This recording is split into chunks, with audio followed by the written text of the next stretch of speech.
The PC version of GTA 4 is infamous for being a barely functional technical mess. Players asked Rockstar to fix it for ages, and in the year 2020, Rockstar finally decided to update the game. So, is it the time to celebrate? Well, unfortunately, I'm afraid there is not much to celebrate right now. If you expect to see some drastic technical changes in this new update, you are going to be disappointed. One of the main reasons why Rockstar bothered to update GTA 4 after so many years is because they ran out of games for Windows Live activation keys. Well, it's gone now, along with SecuROM, but instead of removing DRM completely, Rockstar replaced it with their own launcher, which is not the best solution either. And no, there is no Steam Cloud support. The game now saves the progress only through Rockstar Games Launcher. Out of curiosity, I've tried to play the game in offline mode, but when I tried to launch it, I got this error message. I did online sign in a few times and couldn't find any remember me checkbox in the launcher or in the game itself, so I simply can't play it offline. Well, at least this yet another launcher closes itself after you quit the game, but it's still disappointing that Rockstar is forcing their login crap instead of offering simple offline saves, or at least Steam Cloud support. On the bright side, Rockstar bothered to add Steam achievements to the game, instead of just locking them behind their launcher just like cloud saves. But at the same time, they also removed some of the game's content, like multiplayer mode, leaderboards, and a bunch of the radio stations. Yeah, we all know how Rockstar loves to remove music from their games. It's like they always look for an excuse to do that again. And while they've added the word temporarily regarding the removed music, it doesn't look like that they are going to bring back online features. It's a shame that Rockstar simply removed the multiplayer and leaderboards instead of trying to transfer them to the launcher, just like they did with the cloud saves. So we can only hope that modders will save the day and figure out how to add it back. Speaking about mods, if you care about them, I have bad news. After the new patch, most of the mods become incompatible with the current version of the game. It's not just mods, community fixes like Fusion Fix and Cool Axel were broken as well. Why does it matter? Because outside of removing the content and showing their own launcher, Rockstar hasn't done jack shit with the game. Right from the start, I've discovered that the camera in the cutscenes was too zoomed in, and this problem was known for ages. And I couldn't use the fix because the new patch broke it. Isn't that great? Thankfully, I've managed to find the fix on my own. I had this bug because I was playing at the frame rate above 60. Keeping the FPS with MSI Afterburner helped me to fix this problem, and I don't recommend using the in-game VSync and 60Hz resolution option because they were causing terrible micro-stuttering. And finally, let's talk about the performance.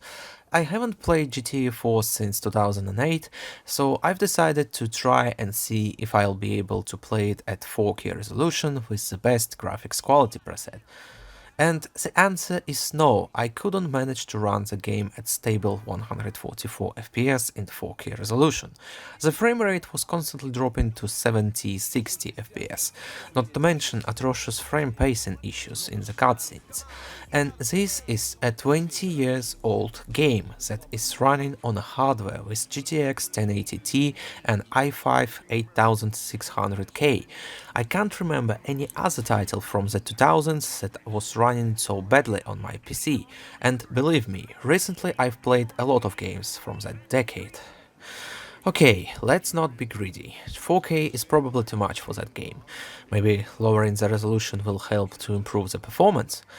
Guess what? The resolution doesn't change a thing in the case of GTA 4. I lowered the resolution to 1080p and had exactly the same frame rate drops and stuttering issues. As far as I'm concerned, you can try and play GTA 4 at 720p resolution with max settings, but it won't matter and you'll still have frame rate drops because the PC version is a huge pile of unoptimized shit. Well, after setting everything to the minimum in graphics settings, I finally managed to reach 144 FPS at 4K resolution, though it was still not perfectly stable and occasionally dropped frames while roaming around the city.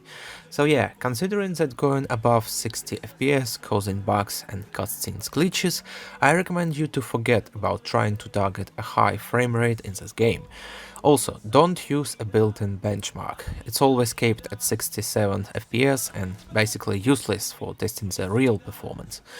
In my reinstall videos, I usually say a few words about the game itself, but considering how much time I spent on testing this shitty port, I'll try to keep it short this time. From what I've seen so far, gameplay-wise GTA 4 is still a great game. It's fun to drive around the city and play minigames like bowling. So maybe it's an unpopular opinion, but I found the story in this game rather boring. 20 years later, I almost completely forgot most of the details about it and remember only the first few missions and the ending. I can't say I was a big fan of GTA 4 back then. I didn't like that Rockstar tried to make it more realistic comparable to PS2 games from this franchise.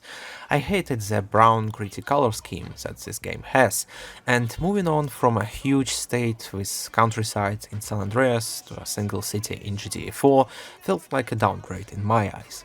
Visuals in this game are certainly aged, especially those textures and anti-aliasing, and occasional graphical glitches don't make it look prettier. It's not really bothering me much, I just wanted to remind you that all mods are currently broken and you won't be able to improve the graphics, at least for now.